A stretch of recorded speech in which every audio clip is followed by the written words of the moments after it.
Welcome back to Turf Talk. Ed DeRosa here alongside Vance Hanson. After an exciting week of Derby preps and international racing, another exciting weekend coming up as well as Easter, and we're in the midst of Passover, so happy holidays to all those celebrating those. And Vance, you weren't celebrating upon news of California Chrome going to Royal Ascot, and I'm just going to pat myself on the back for that segue. But tell us why you're not bullish on the Horse of the Year going over there. Well, as I wrote in a blog yesterday, I think when you look at international competition, you got to ask yourself two questions. Number one, does the placement of this horse make sense? Number two, is it in the best interest of the horse? The Prince of Wales' stakes at Royal Ascot is over a stiff 1.25 miles on a right-hand track that California Chrome has not experienced before. He's going to be facing some of the very best 1.25 mile horses in Europe, a lot of whom we've seen over here in this country win turf championships. Oh, yeah. And California Chrome has just one grass performance to his credit. It was a nice one in the Hollywood Derby last fall.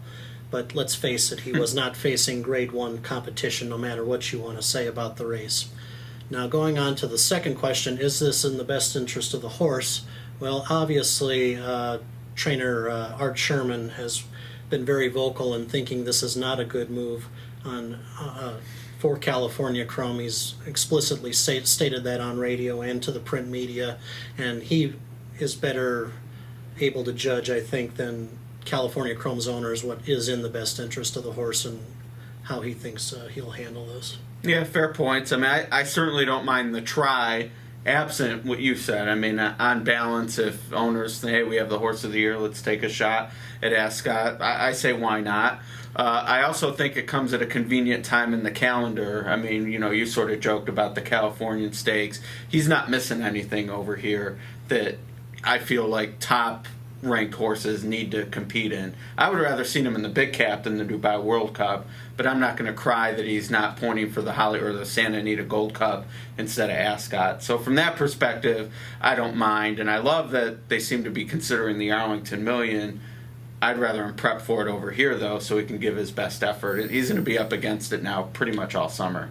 I would politely disagree about not missing anything important. Going back to the Art Sherman example, yes, Art Sherman has a Kentucky Derby and a Preakness win to his training credit, but he's been around California racing for a very long time. This is probably the very best horse he's ever going to have in his possession, and I bet you Art would have loved to have won a race like the Big Cap, like the Gold Cup, like the Pacific Classic. He hasn't done that before.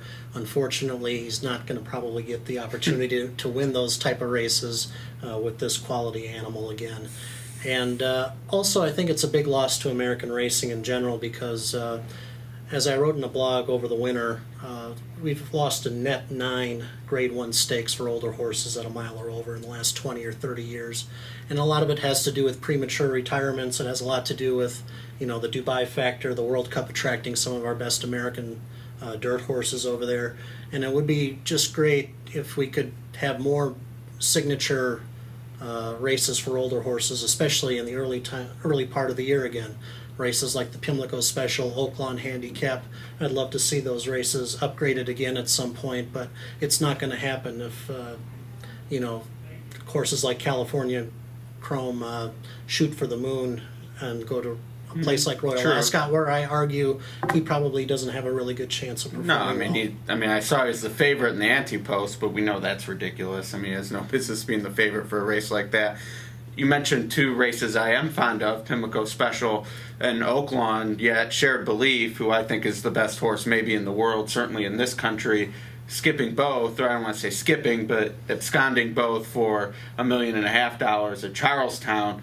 I can't fathom any scenario, whether Shared Belief and California Chrome both showed up, where Charlestown, that race will ever be a Grade 1. So, money talks too. It does, and that's kind of hurt the races at Pimlico and Oaklawn. But, I think a few years ago, the Oaklawn folks threw $1 million hoping to get Zenyatta. $5 million. $5 million at Zenyatta and Rachel Alexandra. They've got deep pockets down there. maybe in the future it might be time to up the purse of the Oaklawn Handicap Yeah. and get that back onto as a primary target for the best older horses in the country. Well, to me, the graded stake system probably a discussion in its own right. So we're certainly going to visit that in a future episode of Turf Talk. But for now, Vance definitely politely suggesting that maybe Ascot isn't the best place for California Chrome. Time will tell, and we'll be back next week with another edition.